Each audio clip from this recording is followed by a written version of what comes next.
What's happening, y'all? Welcome inside the Fantasy Stock Exchange. Danny and Bush coming at you with episode 53 of Dynasty Decisions. This is where we take all of your guys' trade questions, your rookie draft questions, am I rebuilding, directional contending questions. All that kind of stuff is covered in these Dynasty Decisions videos. If you guys want to be a part of Dynasty Decisions, of course, you can reach out to us on Twitter, Discord, and our patrons Skip the Line. And there's a pretty big one right now. So, we definitely appreciate all the submissions. We'll definitely add you to the queue if you want to submit a team. But with that being said, Danny, how you doing?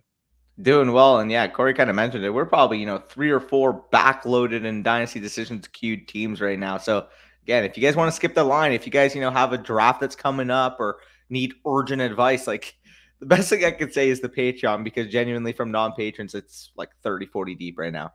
Yeah, and it was a side effect of doing Dynasty Decisions week that we didn't take into account, is that more of you guys would want your teams talked about. We were like, oh, we're going to clear our queue out. We'll do a Dynasty Decisions week. And then we have like the same exact problem we had before. So anyways, with that being said, you guys like, comment, subscribe if you enjoy this video, but let's hit the intro.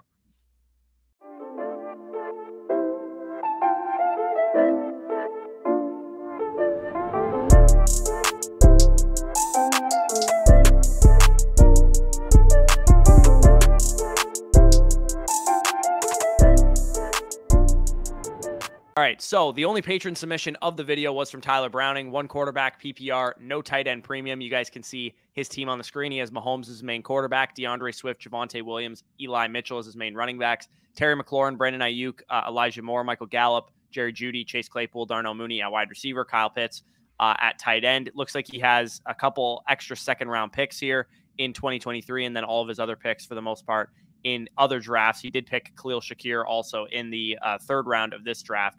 He basically says, a bit thin at running back, any moves I should make to add another. I have 2 open roster slots, anybody I should be looking to add, and just general thought process on the team going forward, and then we can cover some of his trades. Yeah, honestly, I mean, I like how you structured this team. You mentioned, maybe I'm thin at running back. Honestly, that's the type of structure I'm looking for. You get, 2 like locked and loaded RB1 types in Dynasty with Swift and Williams, and I think Elijah Mitchell is a solid complementary type of piece.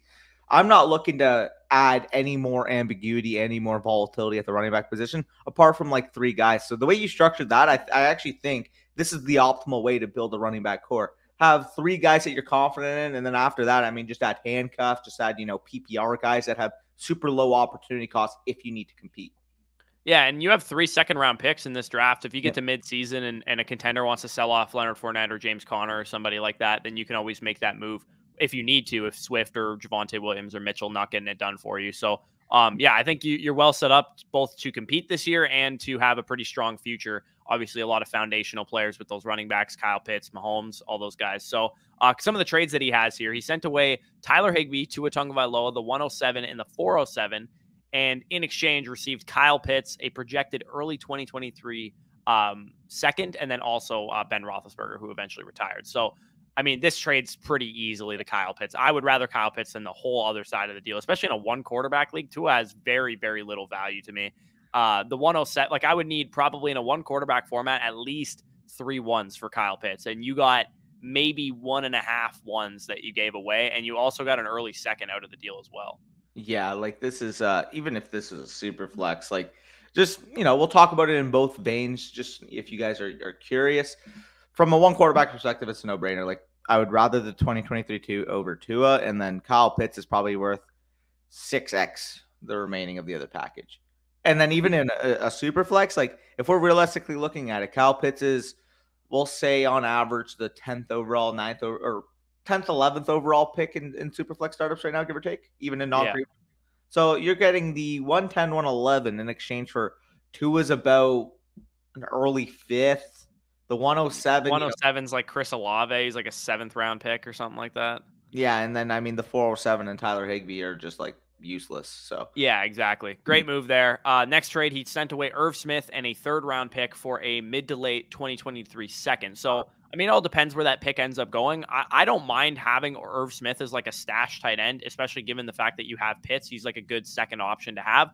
But if you can, upgrade to a pick that becomes like the 206 or something like that, if it ends up being a little earlier than you anticipate, then I think that's a good move. But, neutral trade, I would say. Yeah, no, I have no issues with it. I think it's a good trade for you. yeah, losing Irv Smith, people are going to talk about the system, but realistically, I mean, we're still having a huge bet on a guy who hasn't really shown anything thus far in the first 3 years. We're holding on to the fact that he was just the starting tight end at the end of his, Yeah. third year or second year a couple of years ago before he eventually missed the whole season last year. So, yeah, a hopeful, a guy that I'm cool having as like your second tight end because I think he has some upside, but not a guy that I'm, hell bent on keeping or anything like that. So, the 207 and Christian Kirk he sent away for Calvin Ridley and an early to mid projected 2023 3. I mean, given your team structure, I think Calvin Ridley is really going to help this team out. You're well set up for this year, for the future. So if, maybe you don't win the championship this year and you're looking towards 2023 to win your first championship with this team, I think that Calvin Ridley is going to be a huge addition to this team. The way I look at this is I would rather Calvin Ridley pretty unanimously over Christian Kirk. I mean, he is the perfect 1 year productive struggle type of player. As soon as he touches the field, and we kind of had this discussion in our Patreon last league, but as soon as a guy like Calvin Ridley, Michael Thomas, a bunch of those guys that I actually picked on my team, as soon as they touch the field, like, yeah, they're looked at as dead weight right now. Oh, what am I going to do? They're not going to give me production. They're older players. But as soon as they hop on the field and they're getting 9, 10, 11 targets per game, which is well within the range of outcomes for target monsters a la a Calvin Ridley type, I'm taking that easily, even if I know Christian Kirk's going to give me 17 games of wide receiver 25 to 30 at best production. Like, Calvin Ridley, as soon as he steps on the field, is a top 12 type of wide receiver. And not to mention, I mean, the 2022 207, don't call me crazy, because I mean, I think it's pretty unanimously like Jalen Colbert, like, at best, maybe like like maybe you get one of those running backs if you really like Spiller, Algier, Damian Pierce, somebody like that. That's fine. Again, but give me Calvin Ridley. Even if you don't use him, his value is sure to increase to at least a back end, 2024 first this time next year when he signs with a new team or whatever. Just given prospect hype and given class hype, like, you can make the case that early to mid 2023 3 is going to hold a decent bit more value than the 207 this year by mid-season, when people are looking at the class. And I mean, we go through this every year. Oh, it's deeper than we think. It's deeper than we think. And then the NFL draft hits and half the field is basically redundant. Like, it's going to happen. And just holding that piece of liquidity to be able to leverage when the value is at its highest. Like, the 207, we know exactly what it is right now. The 207 was more valued prior to the NFL draft, prior to the combine, than it is now. So you could use that type of bias. You can use that type of prospect type to your advantage with that 3. Yeah, a lot of people are probably thinking, they're like, oh, I'm going to get like second round wide receiver Justin Ross at the 207. It's like, that's not really how it played out. So we can move on to the non-patron questions. First one comes from Trevor S. And sincerely apologize to this guy. He submitted his team like in March and then asked me again in May and was like, hey, are you guys going to get to my team? And I totally forgot about him twice. So we're finally getting you on here. 10 team, super flex, PPR, tight end premium. Kyler Murray, Jalen Hurts, and Trey Lance as his top quarterbacks. Doesn't get much better than that. DeAndre Swift, Joe Mixon, Josh Jacobs, Travis Etienne, Elijah Mitchell at running back, Justin Jefferson, Deebo Samuel, Amari Cooper, Darnell Mooney, Elijah Moore, Gabriel Davis. I don't really feel so bad for skipping over your team now, Trevor. Travis Kelce, Noah Fant, Dawson Knox, Albert O mainly at tight end. In terms of draft picks, doesn't have his first, third, or fourth, it looks like this year, but he does have all of his picks in 2023, including 3 2023 seconds, 3 2024 first, 2 24 seconds. And again, you're in a fucking phenomenal position. You have a great team, very capable of competing this year. All of your players are young too. You don't really have any dead weight outside of like maybe Amari Cooper and Tyler Lockett and Travis Kelce. But you're in a competing window. I think you are well set up to win this year, to win next year, probably to win the year after that as well. So he basically asked a couple questions here. What player / position puts me in the best position to win the next 3 to 5 years? So I think he's asking what's his strongest position. I would say quarterback is definitely your 100%. 100%. Yeah, you have 3 dudes that are all Konami code, like 25 point per game upside type of guys. And I mean, we always typically advocate for like seeing what you can get for Kelce, but in a 10-team tight end premium with this build, with the amount of liquidity that you have to, if Kelce, you're trying to write him off into sunset and he somehow falls off. Like, you still have the amount of draft capital to be able to supplement that with a Michael Mayer, to be able to supplement that with a Brock Bowers. So I like the 3 guys you have behind Kelce too. But that, like, say you need an anchor once Kelce retires. Like, I don't mind just keeping Kelce on this team, going for the tight end 1 potentially overall this year. Like, you finished second last year. You have a bunch of value on this team that can, equate into point production. Like if Justin Jefferson's healthy, Justin Jefferson's going to be a top 3 receiver. Deebo Samuel's healthy, he's flirting with that top 5 range yet again. So, I mean, overall, I'm just wait and see with this type of team, because you have the draft assets, the draft capital to be able to add some point production if needed. But honestly, like, this is just go try to win your championship. And if you need to add anything, like, feel free to do so, because I'm not worried about, quote unquote, losing out on a little bit of value, because you've already built up a ton of it.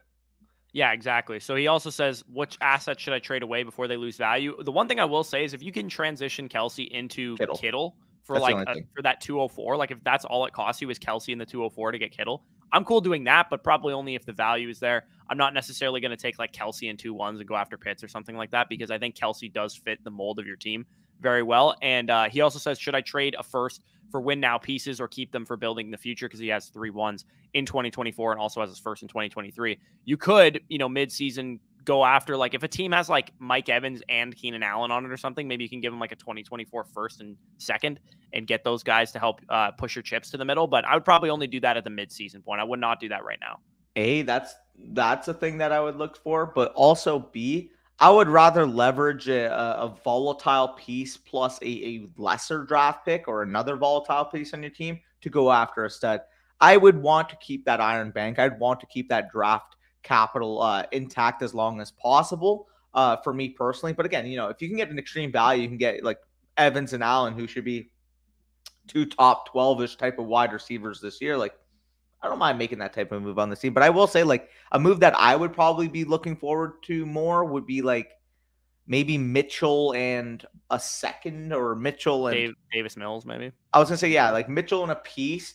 Maybe, Saquon Barkley the first few weeks, has all the volume, but is getting off to a slow start because the Giants offense takes a while to like set in, and you can package Mitchell in a 2023 too, or Mitchell and Davis Mills to go after a Saquon Barkley when he's in his slump. Like, that would be the type of move I would try to make with this team. Overall, though, like, if things hold firm for you, like, this team should be able to compete right off the bat.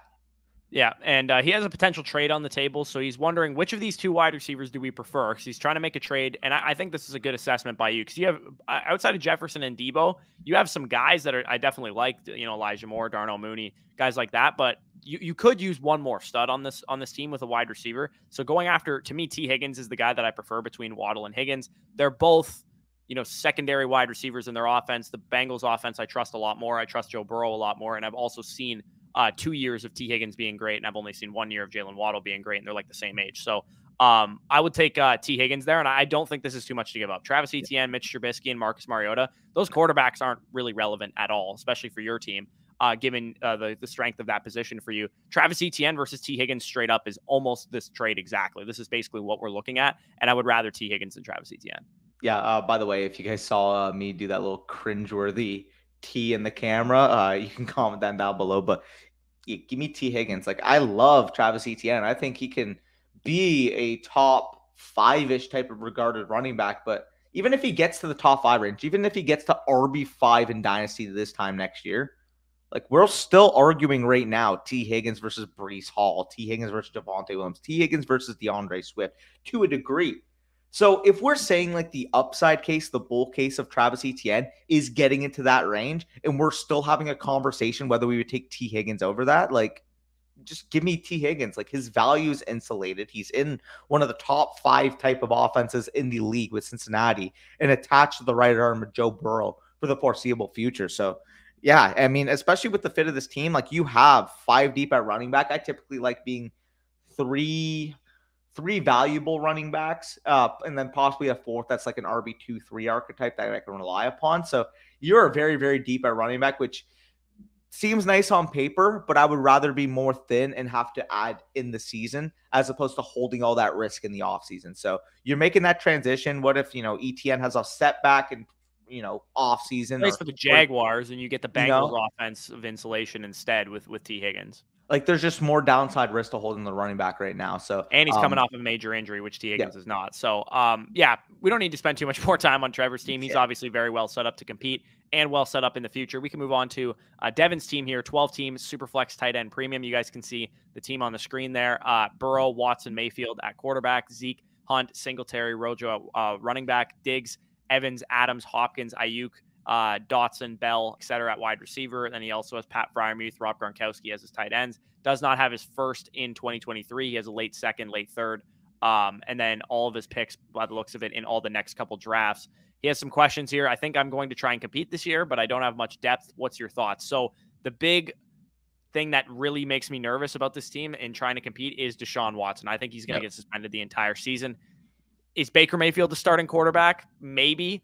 But even if he is, do I want to rely on Baker Mayfield with a win now type of team? This is sketchy, man. If you had Matthew Stafford as your second quarterback instead of Deshaun Watson, I'd be like, yeah, go ahead, try and compete. Most of your assets are in their like the tail end of their primes. You're probably better off just trying to win the championship. But I might try and dismantle this thing before things get ugly, because I do think Watson is going to be the nail in the coffin for this team's competitive window. Oddly enough, the only person I'm probably keeping on this team would be Deshaun Watson.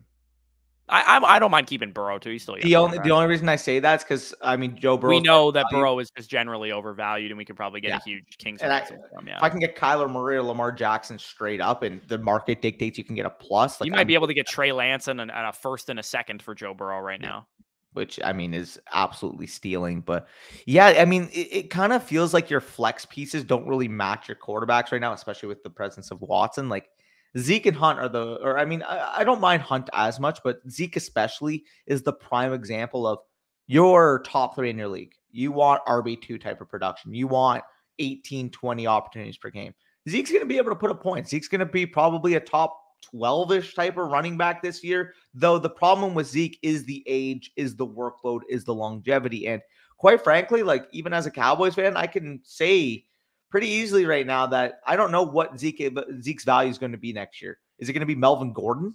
Because if it's Melvin Gordon, that's kind of what my thoughts are. Is that people are like, I've seen people make the arguments like, well, now he's healthy. It's like, well, he still has a high risk of injury because he's never been an injury prone player until the last 2 seasons. But it's that touch workload catching up with him, in my opinion. And maybe he's good for the beginning of the season, weeks 1 to 6 or something like that. But what happens when he's on the injury report as questionable for a game? Does he start tailing off in terms of efficiency and potentially dealing with more ticky-tack injuries? I think that's the timeline that we're going to see with Ezekiel Elliott this year from a redraft perspective. So early on in the season, if you guys draft Ezekiel Elliott, I would say make sure he's off your team by like week 5. I just want to say too, you mentioned this league is very competitive.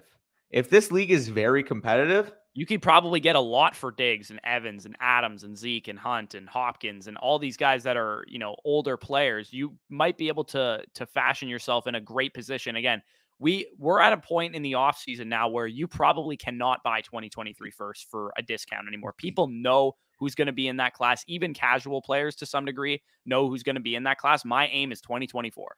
The first move you should be doing, honestly, I would want to know who has your first round pick. That would be the first, before you tear it down, the first move you do is you go get that first round pick.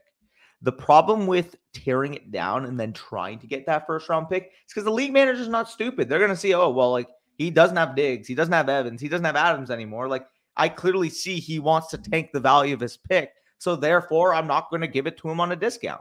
If the first thing you do, like even if you have to say, like you mentioned Trey Lance, if that guy has Trey Lance and your 2023 first, Trey Lance in your 2023 first, say, hey, you want Joe I'll give Burrow? You Burrow and Zeke for that or something. I'll give like you Burrow and Zeke. I'll give you Burrow and I don't know, like Hopkins, Hunt, Singletary. Yeah, like you just be willing to. Even if you have to add that third or whatever to get it done over the top, like be able to do that, because as soon as you have your 2023 first, you can just absolutely blow this thing up. You can absolutely blow this thing up. Diggs should be able to get you, maybe a 2023 one and a 2024 one. Mike Evans should be able to get you probably like a late one in one of the next couple of years. Like just accumulate that draft capital, build around when Deshaun Watson will be at his peak, which isn't going to be in 2022. Maybe he sees even a little bit of suspension in 2023. but the earliest you'll see it is either 2023 or possibly 2024. And if that's the case, craft your team to be able to compete once that window's set, because the ambiguity, the volatility of Deshaun Watson. By the way, Deshaun Watson's the perfect productive struggle type of player right now, given his value on the market. Because to put it simply, he is going to be playing football, whether it's or next year, whether it's the year after, he's going to be playing football. And the kind of like underrated upside to having a Watson on your roster is if you are in a productive struggle, he doesn't score any points. You have elite liquidity, and he does not score you points. So if you want to tank the team around him, get like a Bijan Robinson or a Travion Henderson in 2024. And then by the time you're ready to compete and you got a top 5 type of quarterback returning to your team from a production standpoint, along with 101, 103 type of assets accumulated in the next 2 years, your team's going to be a monster. Yeah. And the worst case scenario, he's like as old as Dak is right now at that point in time. Yeah. Like Dak's 29 years old? Like Watson's going to be 27, 28 when he's back on the field. You're going to be in a good spot there. So I would say, unfortunately, you probably can't compete with this team unless Deshaun Watson does not get suspended, which is definitely not going to happen. It sounds like he's going to get at least suspended for a season. I've seen, the Bauer comparisons for the MLB. He might get suspended for 2 years. So, I mean, I think Watson being the guy that's probably going to weigh this team's competitive window down, I don't think you can compete this team. And even if he was playing, I would say your running back core makes me a little nervous as well. So we could probably move on to the next team here, which is from Doobie. 12-team Superflex PPR League. Quarterbacks, Burrow, Murray, Trubisky, etc. Akers, Jacobs, Sanders, Gainwell, etc. Running back, A.J. Brown, DK Metcalf, Jahan Dotson, David Bell, a couple other guys at wide receiver. Also has Hunter Henry, Alberto as his main tight ends. Does not have his first-round pick in 2023, but he has all of his picks in the next 2 draft classes. 12-team Superflex PPR going into the 3rd year of the league. What's going on? I was just going to say, he may not have his 2023 one, but when you consider the move he did to, lose his 2023 one, I'm more than fine with it. I mean, you traded, I don't know if this is straight up, but either way, I mean, you bet on Burrow going to last season. His value probably at least 2x. Like he was a mid-second round pick last year. Now he's a mid to late first round startup pick. So that value accumulation is already super nice. So if you're going to trade your first round pick, bet on players that are, quite frankly, have the chance to be cornerstone assets in Dynasty. Yeah, and that's usually, quarterbacks, especially young, productive ones. So, couple questions that he has here. He says that his team has some orphan teams with new owners. So there's a lot of, you'd assume most of those guys are going to dominate the top picks of the next rookie draft. Not sure where they value picks or trades a lot this offseason. So they're also kind of ambiguous as far as their strategy. He said he won the toilet bowl this past year, and I'm not sure if this struggle is productive enough to get me out of middle of the pack this year. He's been trying to move the Buffalo wide receivers to the Allen owner. So Jamison Crowder and some of the other guys that he has there. Shopping Alberto, tempted to pick up Hayden Hurst for the Cincinnati stack. I mean, if you're not trying to compete, then I don't really care about stacking. There's no reason to try and do something like that. I feel he will have as good or healthy or a better year than Uzomah had. Hot take, perhaps. Yeah, I'm not going to be over the moon on Hayden Hurst. If you want to trade for him, I would just trade your 2023 4th for him or something like that. But if you have to pay up more than that, I probably wouldn't be going out to get him. I would say, to answer your initial question, is this struggle productive or not? I would say you got to get those running backs off your team. Yes. If you want to make this a productive struggle. Like the only guys I'm really content on holding is Burrow, Kyler, AJ Brown, and DK Metcalf, most likely. Akers, Jacobs, all those guys, everybody else on your team is pretty much up for grabs. Again, try and get your own first back like Danny kind of talked about with the last team, but it might be an uphill battle if they might realize pretty quickly that you're trying to tank your own pick. I will say, as much as I love AJ Brown and DK Metcalf, if you wanted to down tier, if you wanted to get, Elijah Moore, I was just gonna say Elijah Moore, Devontae Smith, maybe in a more competitive league, you can get Elijah Moore in the 2024 first or Devontae Smith in the 2024 first. If you can get that type of package, build up the liquidity, because let's be honest, I mean, to put it frank, to put it blunt, you're not going to be able to compete with this team. You're not going to be able to compete. This is probably a middle of the pack. It's too thin at wide receiver. You have 2 guys that you can rely on. The rest of your guys, your next best guys are rookies and cast off veterans. Akers and Jacobs I like, but there's some risk with those 2 guys. Burrow and Kyler are going to be great for you. Obviously, they're going to help carry your team if you were to compete. Hunter Henry's a fine tight end, but I'd imagine there's probably if there's some orphan teams in your league, that probably means that the teams that left realized that there were some monsters in your league. if I had to guess. So I would say if this is the third year in the league and you had some guys leave, that means that they probably fucked up their teams, and it means that there's a couple monsters in your league. So I doubt you're going to beat any of those teams with this team.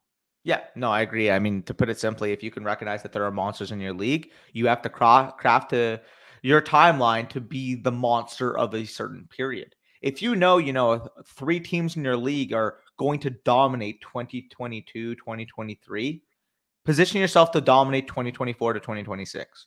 That's the way you should be in that mindset from a dynasty perspective.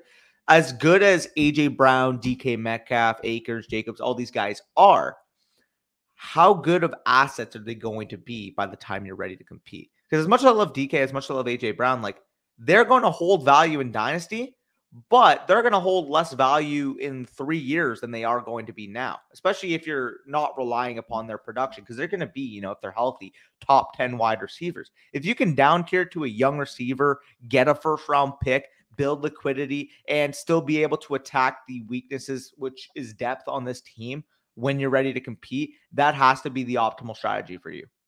Yeah, I totally agree. So I think you definitely, good job recognizing that you're probably a middle of the pack team. I think you do need to probably tear this thing down. Again, go after your own first round pick, dangle DK or AJ Brown probably in that trade. If you can get, like Danny said, Elijah Moore in a first and your own first back, that would be a phenomenal trade for any of those guys. And if you have to throw in, like, would you do AJ Brown for Elijah Moore and your own first, and maybe you have to throw in like Jacobs and maybe you get like a third back on the other side or something? Sure. That makes your team a lot better in the long term, right? You get a young 21-year-old wide receiver, you get your own first, which you're about to tank the living shit out of the value of that, to help advance your rebuild in the future. So yeah, I would say your productive struggle was not so productive so far. So you definitely have some work to do.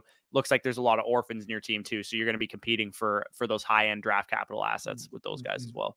The other interesting part here is the Sanders Gainwell type of area. Cause I mean, I know in some leagues, like they value having a backfield lockdown. Like if you can eke out, for example, like if you were to sell Dalvin Cook in most leagues, you're going to get like, honestly, 1.5x the value that you would if you threw in Alex Madison. That's just how a lot of like more casual players will think. So, and if you, players, yeah, if you dangle Miles Sanders, also say I also have Gainwell. So if you want to, give me X value, like I'll throw in Gainwell as well. And for them, I guess it's like a common like helps them sleep at night. Yeah, it's like, oh, okay, I'm not betting on Miles Sanders because if he doesn't pay off, at least I have Gainwell. Like that's just like a common psychological advantage that you can take advantage of in fantasy. Yeah, exactly. And a lot of times we see when the starting running back doesn't work out, it's usually sometimes not the guy that we expected, and also just a collection of dudes, and none of them are very valuable. So we can move on to TT Truther's team, 10-team, 1 quarterback, half PPR with IDP. He has Justin Herbert as his main quarterback, Raheem Mostert, Trey Sermon, pretty much nothing at running back, Jamar Chase, Treylon Burks, Ayuk, etc. at wide receiver. Kyle Pitts is his main tight end. Number of young guys at the IDP slots as well. 6 2023 first, 2 24 first. So a lot of draft capital and some superstar building blocks too, with Herbert, with Chase, with Pitts. Even Burks and Ayuk are great pieces as well. So definitely love the foundation of this team for sure. Yeah, this team looks very good. I mean, this is such a Danny team, if you will. Like 1 quarterback, I mean, you're not going to have to worry about the quarterback position for the next 10 years. You have Justin Herbert. Justin Herbert's 24 years old. Like you are going to be golden at that position for a while. By the way, the funniest part about it is when he DM'd, he actually had like a Justin Herbert AVI, Justin Herbert PvP, and you could tell he's a big Chargers fan. So I mean, you got your boy, the Golden Boy, leading that Chargers team for the next 10 years. So that's fun. This is the type of running back core I'm looking for. Listen, liquidity and lack of running back production. That is how you tank. Mostert, Sermon, Vaughn, Ngwangu, Kevin Harris, like you have enough ambiguity here where if Raheem Mostert is, getting 15 carries a game to start the year and he's the RB 15 in fantasy after the first 3-4 weeks, you could probably package him and honestly, a small piece, like, maybe a quarterback or Renfro or Wandale or somebody like that. Well, I was just going to say, like, maybe not even that deep, but like, him and Alec Pierce can get you a 2023 second. And I'm fine with doing that all day, every day. Those type of transitions that you have, if I'm in a productive struggle, it doesn't mean that I'm not taking running backs. It means that I'm taking handcuff type of running Means I'm backs not where keeping running backs is what it means. exactly. It means when I'm like, say you're in a startup and you just identify you're in a productive struggle, the low opportunity running backs, your Darrell Hendersons, your JD McKissicks, your guys like that are actually the guys you want to target. Because if anything happens from a volatility standpoint, it's not going to be a downside risk standpoint because you paid dirt nothing for them anyways. It's if Akers gets off to a slow start and maybe gets hurt or something happens like that, Darrell Henderson's value shoots up to a 23 second and you paid a 15th round startup pick for him. Those are the type of situations where if you're in a productive struggle, you're just looking for easy, quick cash outs on your investments, which is what that kind of represents. So I think a guy like Raheem Mostert, he's probably like a 22nd round startup pick, where if he's leading a Miami backfield, which Miami should be one of the better projected offenses comparatively to last year, if he's getting, 4 rushing touchdowns in the first 5 weeks and he's a top 15 running back, like you just 3x'd his value comparatively to what you paid for him in the offseason. Yeah, exactly. So we can run through some of these trades real quick. He sent away, you can definitely tell he's a Chargers fan. He sends away Austin Eckler and Justin Jackson, who were on his team. To begin with, he gets a mid to late 2023 first and a 2024 second. Yeah, first and a second, exactly what Danny said. You throw him both the Chargers running backs to make sure that he has the handcuff to Austin Eckler, and he definitely takes advantage of that. So great trade on that first one. You also trade away DK Metcalf, Jalen Waddle, the 206 and a 2024 second in exchange for Jamar Chase, the 105, which ended up being Treylon Burks, and a 2024 first. So breaking this one down, I'll let you go in a second. I'll break this one down how I kind of look at this. I would rather have Jamar Chase than, honestly, DK and Waddle combined. That's what I was just about to say. If you were to tell me that package netted you Jamar Chase, I would be like, oh, that's pretty expensive, but like it's Jamar fucking Chase, so I don't like it. I don't care about that. I'm fine with going after the stud there. You got 2 extra firsts. Like you should not be getting somebody to add to Jamar Chase in a package, period. You got, Treylon Burks, like he's probably what? Treylon Burks in a second gets you to Waddle? Like Burks and Waddle isn't a huge difference. Like it's a difference, but it's not a huge difference. Definitely not like for Treylon Burks and the 2024 first for Waddle and the 2 seconds is probably a fair trade. Yeah, for sure. And then I'd much rather Jamar over DK. So yeah.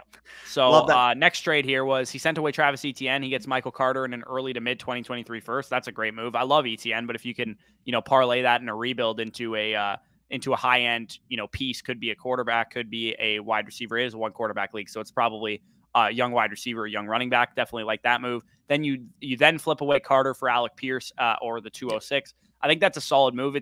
I'm not a huge Alec Pierce guy, but at the 206, you get a 2nd round capital wide receiver instead of a running back who needs an injury to be relevant for fantasy. I think that's probably a smart move as well.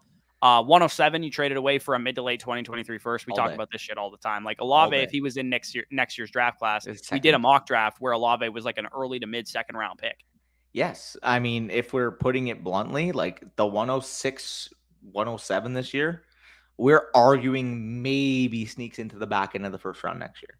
So if you're able to get the upside of that being mid while still getting comparative value, if that's even the 112, you only absorb upside at that point. You only absorb upside, not to mention, A, you're getting rid of Olave's point production, as I always say, and B, you're getting an asset that can't go down in value. And don't know what it is. People know 107 is Olave. They're like, okay, now I have the bias of, oh, well, how good is he on New Orleans and all the micro factors where that 2023 first could be whatever they love about their favorite prospect. It could be, what if Jordan Addison slips there? It could be, what if, Jahmyr Gibbs slides there? The possibilities are endless for that pick. So even if you don't spend it, then you should have a lot of leverage to be able to move it at a later point if you want to, and probably get a lot more than Chris Olave.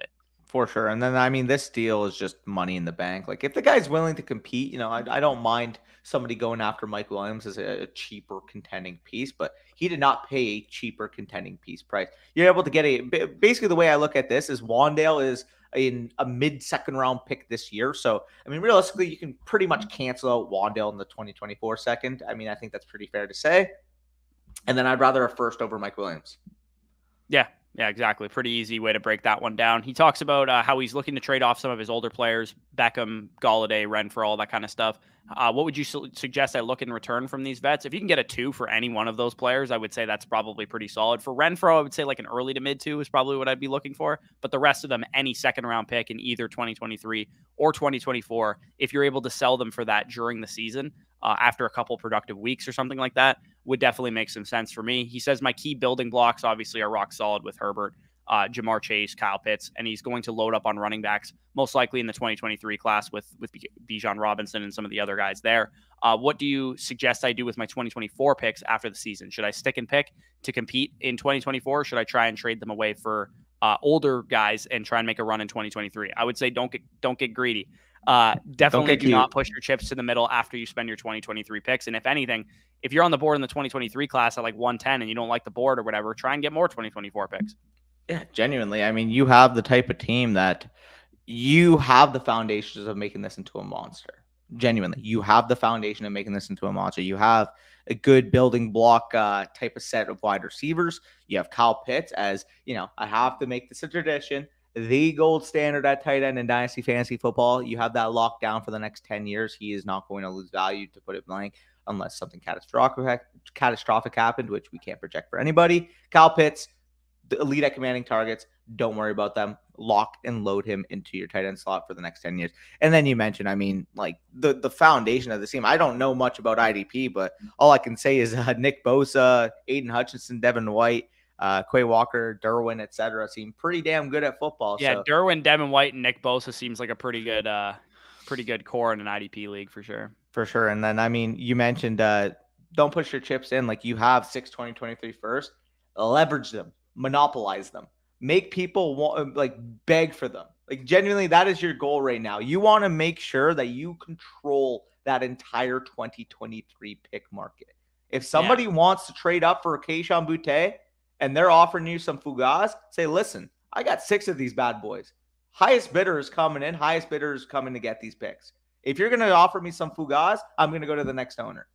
Yeah, and if you have to, just start hyping up games throughout the college football season and be like, anybody checking out LSU and Georgia this weekend? Going to be a sick game. And just subtly point them to want to watch these prospects. Did you see Jahmyr Gibbs' run yesterday? Yeah, exactly. So let's move on to the next team, which is coming from Dane here. 10 teams, Superflex PPR, no tight end premium in this one. Mac Jones, Ryan Tannehill, Davis Mills as main quarterbacks. Barkley, Zeke, Patterson, etc. at running back, Devontae Adams, Elijah Moore, Devontae Smith, etc. at wide receiver, TJ Hawkinson is his main tight end. Also has the 109, 303, 305, etc. For draft picks this year. 2 firsts in 2023, 2 picks in every round actually in 2023, and then he does not have his 2023 fourth and he has all of his picks in 2024. So has a couple trades that he listed here as well. Also just wanted us to evaluate his team. I don't think he can compete now is what he says. I would agree with that assessment, but he has a young wide receiver core for the most part outside of Devontae Adams, and his depth is pretty sus around, kind of all around the board, and his QBs just aren't that good. So what are your thoughts overall on his team? And he also has, a couple other questions and some trades here.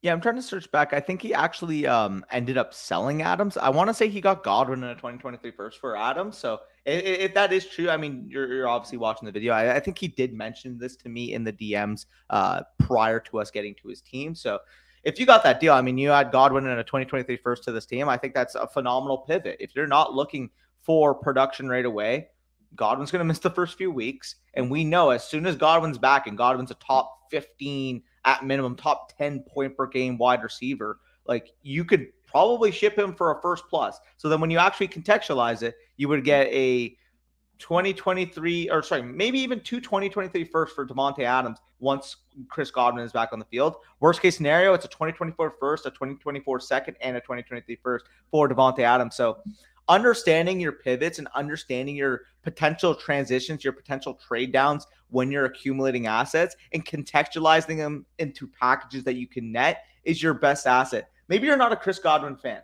And again, this is more a macro-based thing. Maybe you're not a Chris Godwin fan, but when you think and you understand when he's back on the field, what he could potentially net you, it's a lot more feasible. It's a lot more stomachable to be able to transition off an asset you don't like into their market value long-term to be able to bet on that. So, I mean, Devontae Adams, Chris Godwin in 2023 first, I'm taking that package all day, every day.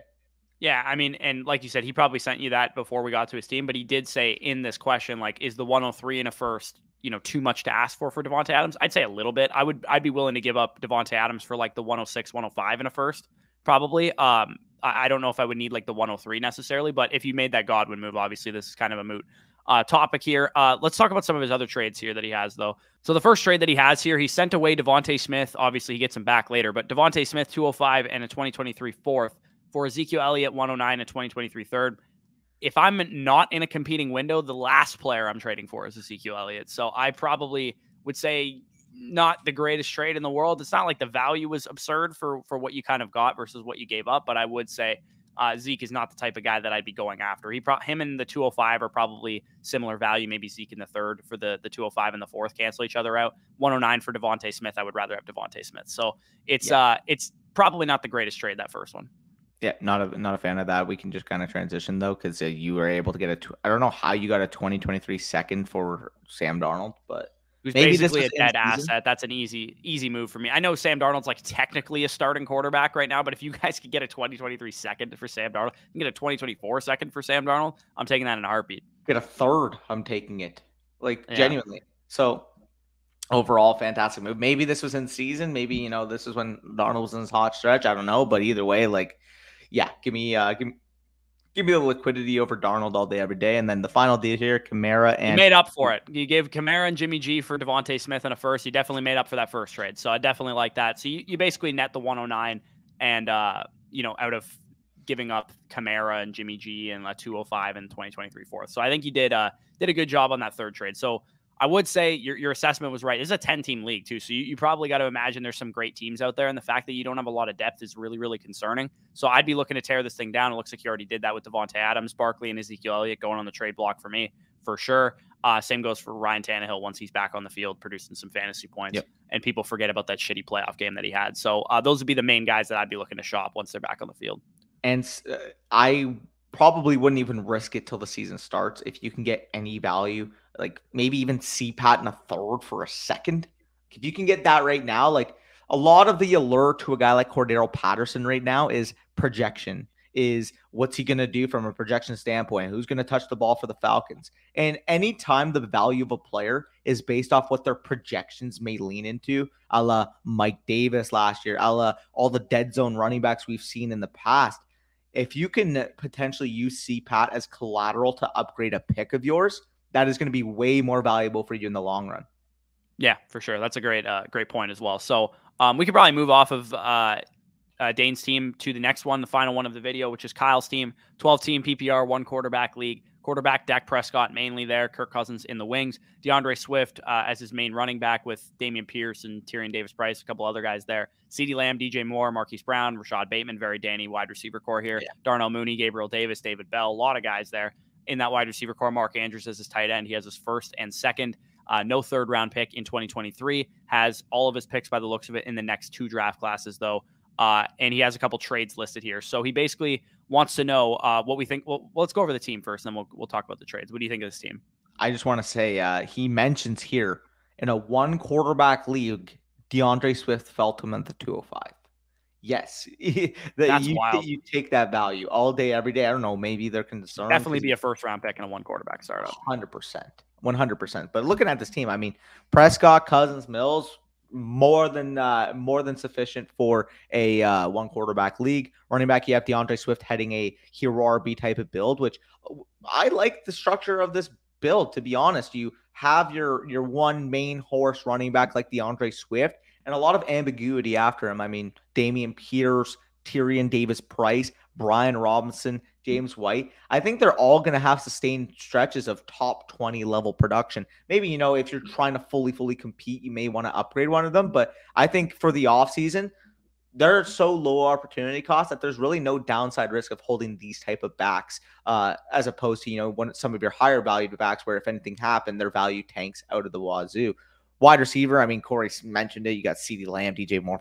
Yeah, like this wide receiver core is absolutely nutso. So great job there. And then he also mentions he got Mark Andrews at value, which is funny because you got the two what, 28. This is like your team, dude. This is your quarterback, your tight end, your wide receiver one. Like this is the type of team that you would build. So yeah, especially when you're building like a hero RB out, I definitely love to have a positional advantage both at quarterback and at tight end, which you definitely have. So yeah, great team. I think you can definitely compete with this team. And like Danny said, maybe you want to upgrade midseason if Tyrion Davis-Price is having some kind of like breakout season or something like that, and you can maybe transition because you're so competitive into like an older running back that might be more productive this year. Maybe you do that at that point in time, but definitely type of a wait and see house money type of year for you, I would say.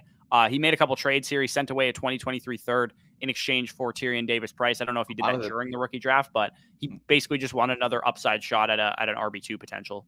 One quarterback league, keep that in mind. So I mean, yeah, so that third, if that's mid to late, that's not a very high pick at all. And Tyrion Davis-Price should be about an early third rounder in most rookie drafts this year. So that's kind of value wise definitely lines up. You also send away Tyler Boyd and Randall Cobb for Gabriel Davis. Like, we're not huge Gabriel Davis guys, but for this price, yeah, I'm definitely in on something like that. And Gabriel Davis too, even if you don't want to hold on to him, he could be the type of guy, if he comes out week 1 and 2 or something and scores 2 touchdowns in those first 2 games, he might be a guy that skyrockets in dynasty value. Yeah. And you might be able to flip him for, a 2023 first and a small piece or something at that point in time.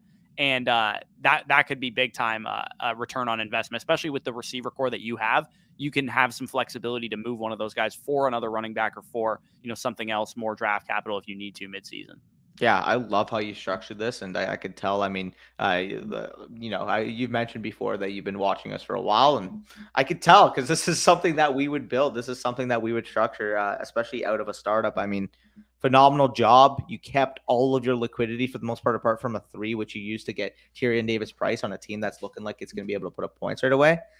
Yeah, like phenomenal job. This is honestly as optimal of a team as you can make to win now while still keeping liquidity. Yeah, exactly. So yeah, again, like Danny said, great job. We can close this video out though. If you guys enjoyed, like, comment, subscribe. If you want to be a part of future episodes of Dynasty Decisions, as always, you guys know how to reach us. All the links in the description. Patrons get the first priority. Twitter and Discord is how you can get yourself added to the queue. We're probably still going to run these weekly. I know we said we're going to like dial back Dynasty content, but we'll probably have 1 or 2 Dynasty videos per week still, even though we're starting to get into peak redraft season. Next week, starting next week, we will be in New York. So we will be doing live streams, Wednesday, Thursday, Tuesday, Friday, whatever. We're going to be doing live streams most of the week next week, doing a lot of best ball drafts, answering your guys' questions, all that kind of stuff. And we will be live together in person doing those in New York City. So we'll definitely be really, really pumped for that. So hopefully you guys tune into that. If you haven't, or if you're not aware, or if you haven't subscribed yet, make sure you subscribe so you stay tuned for that. Yep, no, for sure. And if you made it this far, 47 minutes in, comment down below. Dynasty Decisions is here to stay because we're rolling these things out like nobody's business. So if you enjoy them, comment down below. Helps us a lot in the algorithm. But before anything, peace out, you guys, and enjoy your Father's Day weekend.